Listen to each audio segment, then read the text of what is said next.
भर होइन, खोला साँगुरिएको थियो, आज डोजरले होइन, प्रकृतिले आफ्नो बाटो फिर्ता पाइरहेको छ। बालेनको भर छैन, त्यो बालेन चोर हो, त्यो कुन होटेलमा गएर रक्सी खाएको छ, भट्टी खाएको छ। मलाई नयाँ गाडी गर्न नकुट्नु होला होइन। अब तपाईँको गलामा सिक्री देखिरहेछ,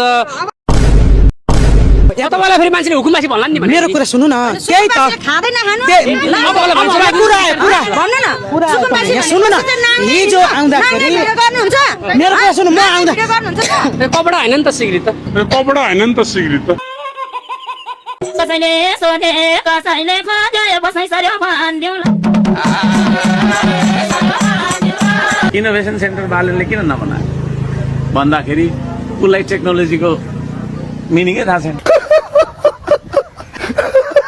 अहिले चाहिँ के गर्नुहुन्छ तपाईँको छोराछोरी चाहिँ? अहिले डकैती गरिरहेछ।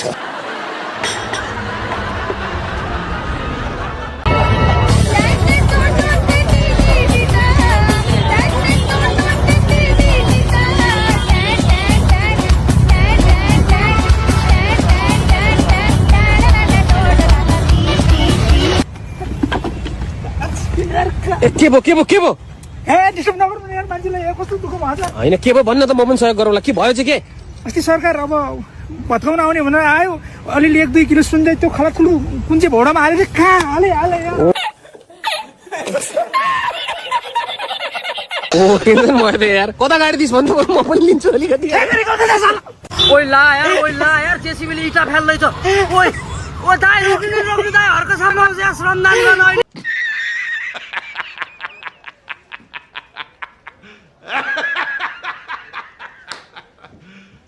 You serious? यहाँ जेसीबी ल्याएर उ गर्दैछ यार, हर्क सम्पाङ आउँछ। यो ता घन्टी उता घन्टी यहाँ घन्टी त्यहाँ घन्टी, यसो मैले बुझ्दाखेरि मेरै बुढले पनि हालिदियो क्या त्यतातिर सल्लाह।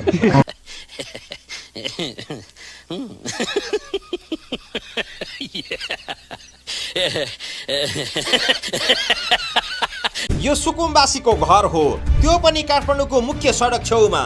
मूल्याङ्कन नै गर्दा पनि करोड भन्दा माथिको हिसाब आउन सक्छ।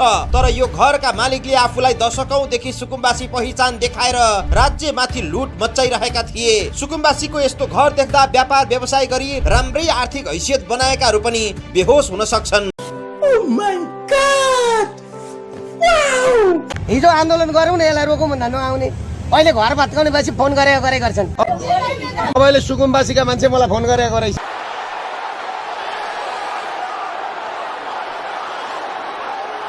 जति सुकुम्बासीहरू हुनुहुन्छ उहाँहरू भूमिहीन हुनुहुन्छ भन्न खोज्नु भएको छ। भूमिहीन छौँ र अव्यवस्थित छौँ, अव्यवस्थित बढी छौँ हामी।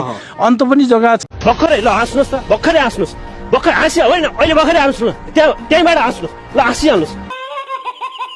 यहाँ हाम्रो बस्ती भत्काउनु भन्दा डोजर आइरहेको छ, त्यसका बाजे रोकिदिनु पर्यो लौ न।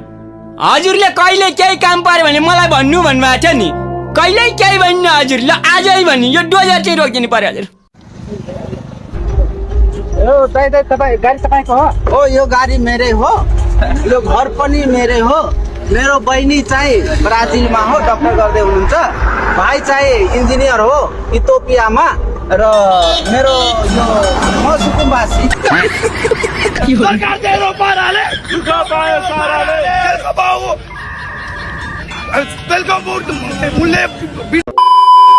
तपाईँको घर भत्काएपछि तपाईँसँग म कुरा गर्छु, अनि कुरा बसेर खोलामा गएर बसे पो मेरो घर भत्काउँछ।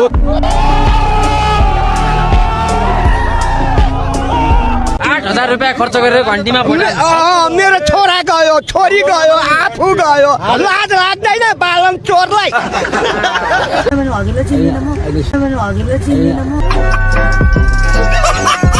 By by. तपाईँको छोराछोरी कतिजना छन्? 4-5 जना छन्। कोही कता के गर्नुहुन्छ? दुईटा, एउटा छोरी जर्मनमा छ, एउटा छोरो यही कफेसनमा काम गर्छ। के बोले भाइ? के बोले? यो मधेसी हो, पारी भएको माया लाग्छ। बालेनले होइन अब व्यवस्थापन गर्दैछ त, बाइलनले गरेर भएन नि त, सबैलाई गर्नु। बाइलनले के गर्छ, त्यो तेल निकालेर तरकारी पकाउने हो, मार चोद। नि हामीलाई जमिन चाहियो जमिन भएपछि यहाँ भाँडामा छौँ लुगा दुन्छौँ जे गरी बस्छ खान्छौँ हामी उहाँले त त्यो ठाउँ त दिनु सक्नु पर्यो नि त होटलको कोठा दिएर हुँदैन होइन होटलको कोठा भए त त्यो लजमा हामी त्यहाँ उ गर्न जाने हनुमान मनाउनु जाने हो र हनुमान मनाउन जाने हो र कागज पत्र भोटर भएको मान्छे पो त हामी त यहाँ सिधै बस्यो कब्जा गरेर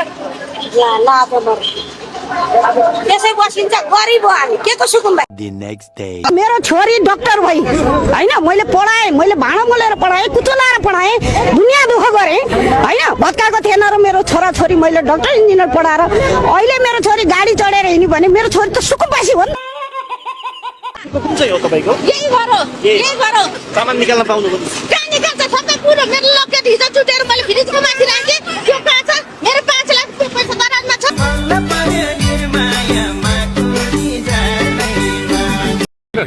Hey, y'all, come look at this.